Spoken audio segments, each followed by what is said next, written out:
Hello everyone, in this video we are going to do magic number Ethernaut solution, and I'm going to explain every bit of detail for this solution. So let's start with reading the solution, reading the question and the contract actually. So contract want us to create a contract. I have actually done it. The main premise of the contract is we have to create a contract which is less than 10 OP codes, runtime code 10 OP codes, and it should return 42 event value. Okay, let me get an instance for this. I think after that it will provide me the description.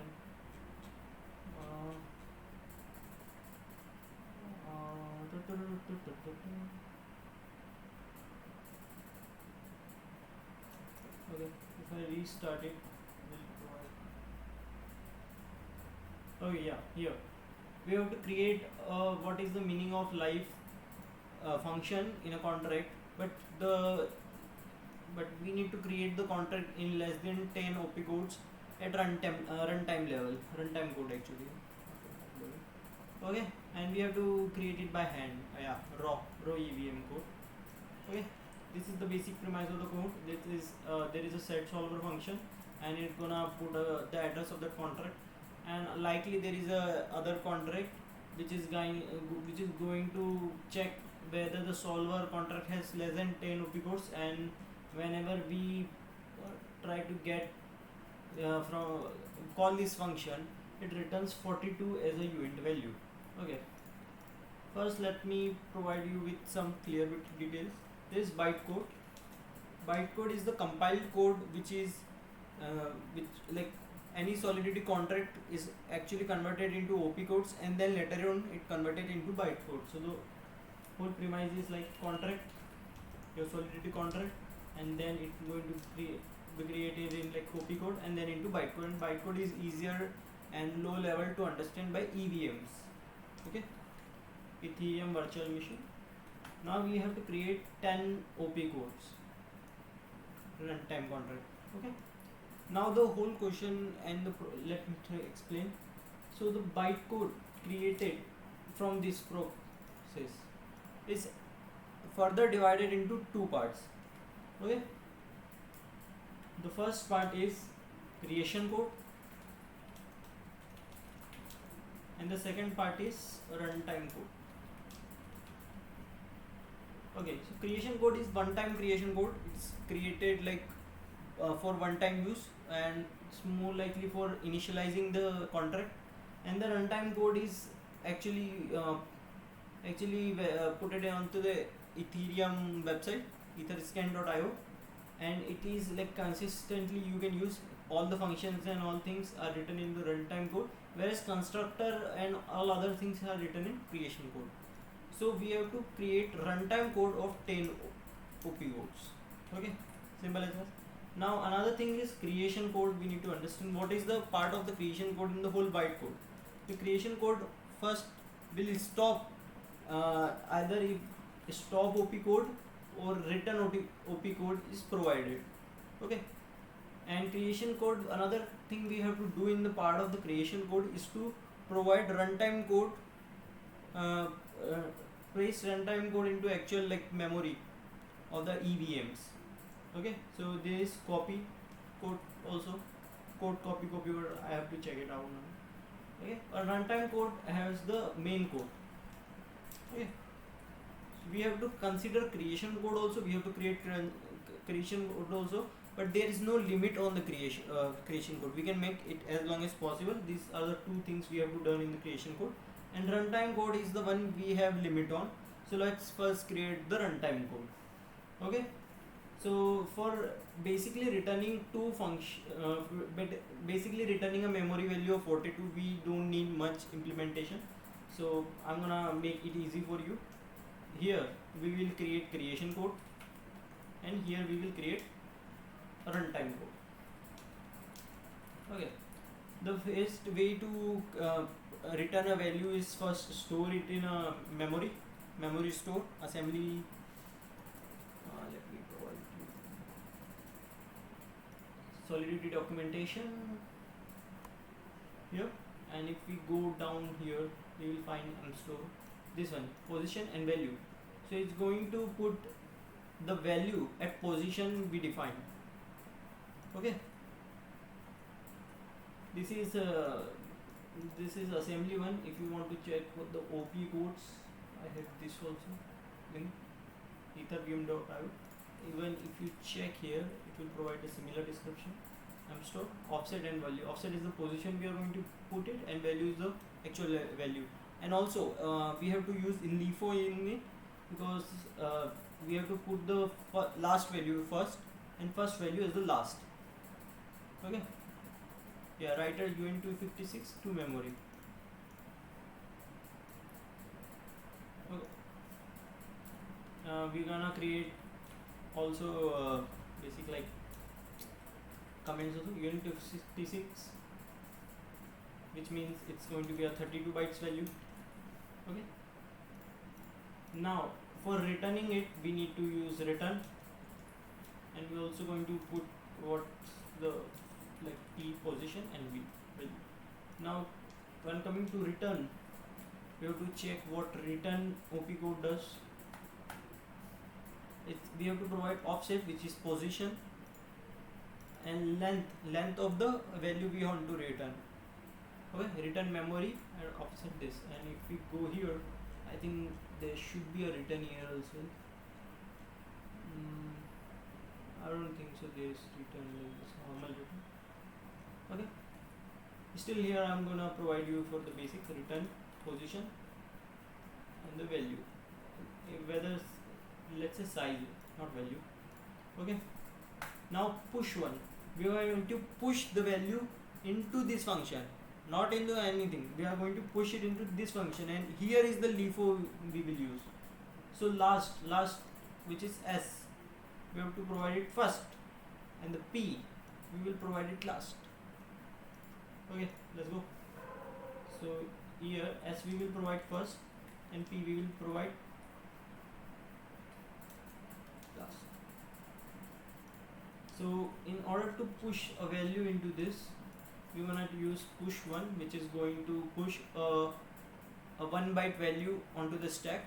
Okay, so make it easy for you. So there is memories here, we're gonna say 32 bytes, 32 byte like this. Whole stack is maintained like this. We want to put a 1 byte, we want to push 1 byte to the return here, to the, I think push one, we are going to use, which will be push 1 byte into here return. So we will push the value 20. If you understand hexadecimal to decimal count, so we want to return a 32 byte value because we are storing a 32 byte value in store, but the 20 is the like position, the like value of this push one. This is 1 byte, not the whole 42 is 1 byte. This is 1 byte. That's why we are using push 1.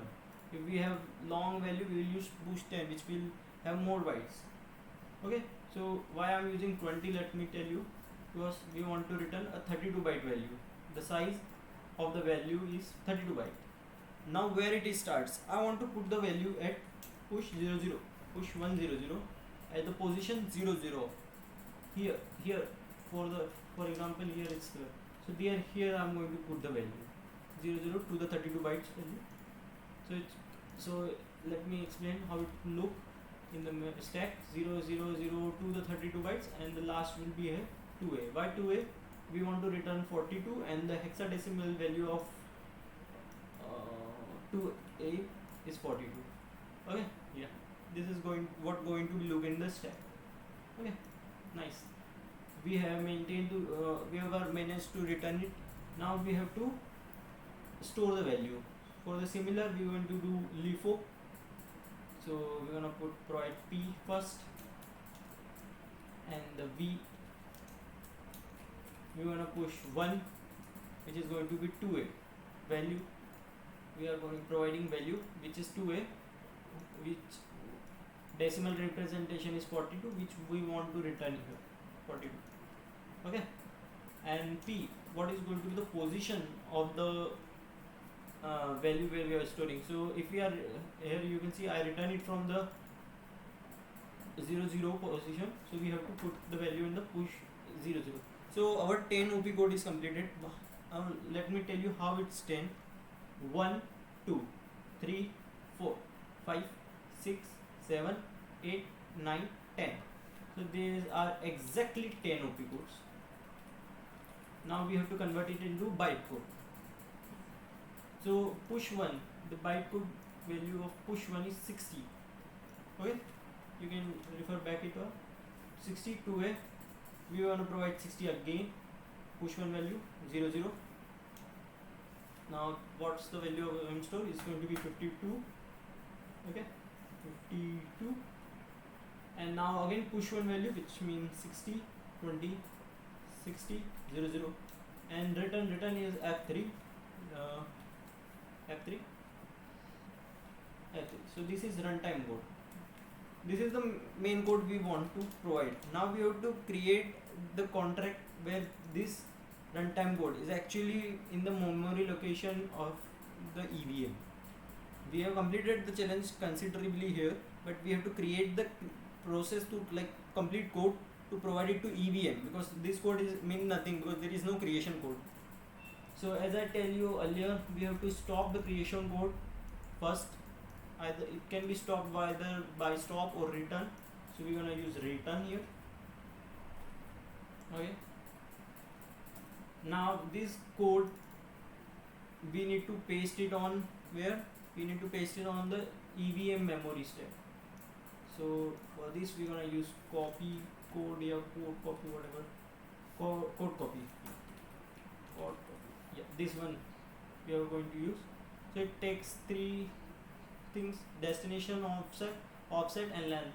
For easier, we're going to refer it to this documentation. Code copy, I think it have code copy this code copy TFS. Take three values. Code copy, and it's going to take three values here. And again, due to LIFO, we have to provide it in the opposite order.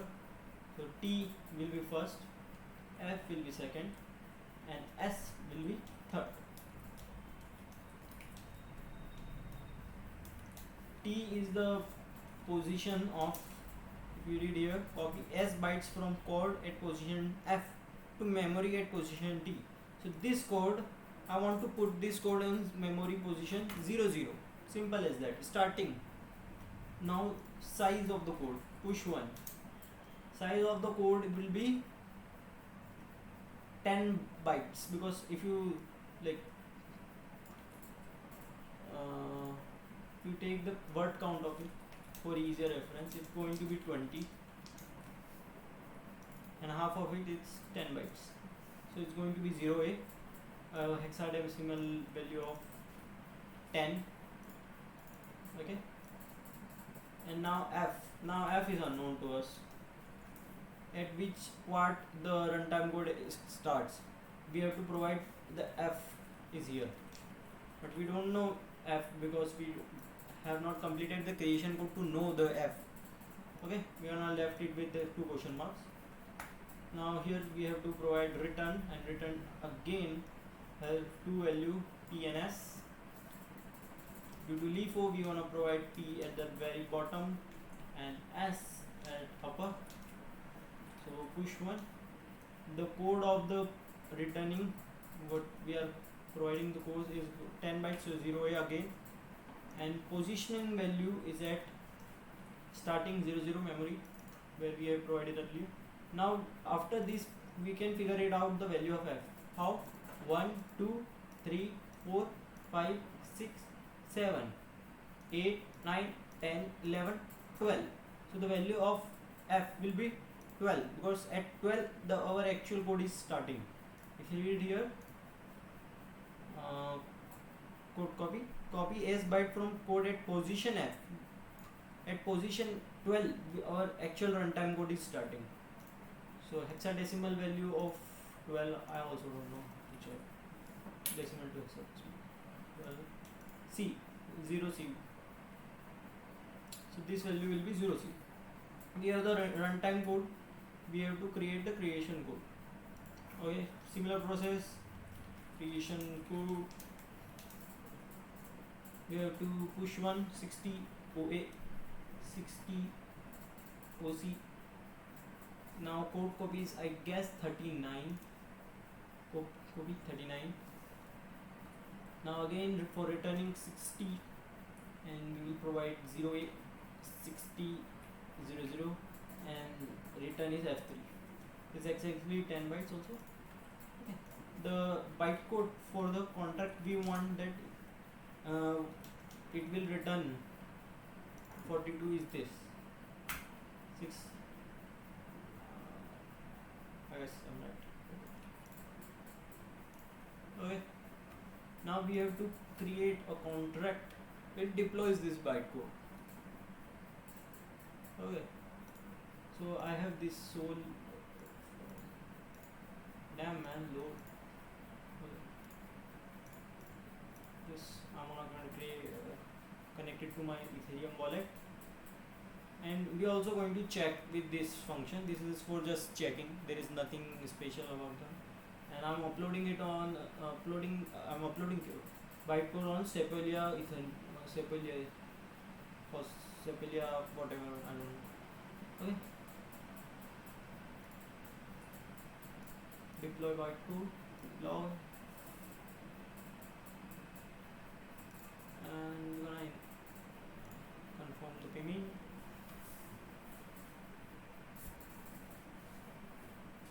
It's deploying here.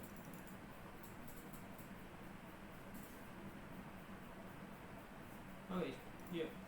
Now we have to provide the bytecode. This is nothing, just like creating the contract and like initializing and doing whatever the shit it does. And we will provide this value to ADR, which address publicly, so it's easy for us. Currently it will be 0 address. And this is our bytecode, 20 byte address bytecode. And if we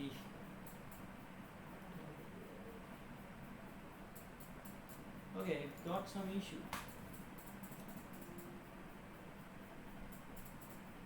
Yeah, I think there is. This should be 12. So I think I created wrong creation code. 60 OA, 60 OC, 60 OO. Now code copy is 39. Again 60 OA, 60 OO, and F3. Okay. And this. Okay. Now it should work.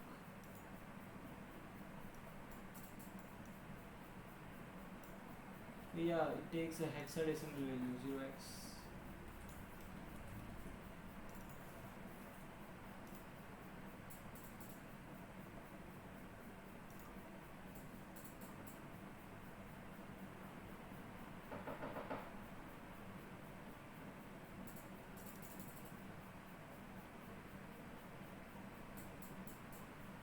Okay, done. And now this is the address of the contract which will return 42, and his runtime code is less than 10 OP codes. I hope we can see it on Etherscan as well. Not going to provide it. Not this.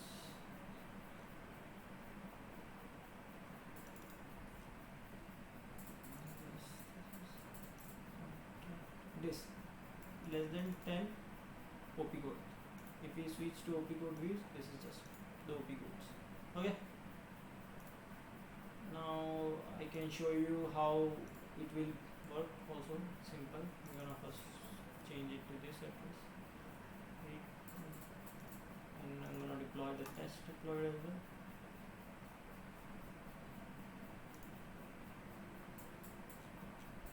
Also, it doesn't matter whatever function you call, it will always return 42 because we shrunk it, so we have to deal with it. Okay. If we click on this, it's still written 42. That's what we want. Now this is the address we have to provide it to this contract. For this I'm gonna use its on the set solver, and it should work.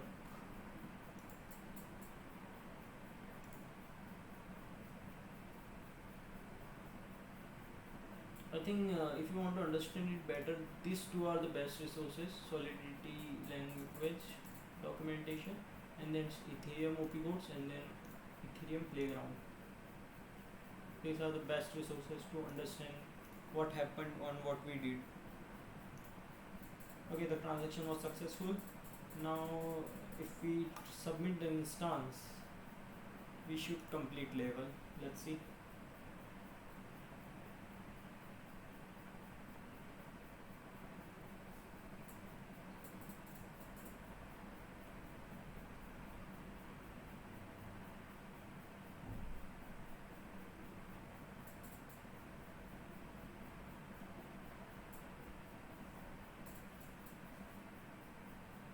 Okay, we completed the level.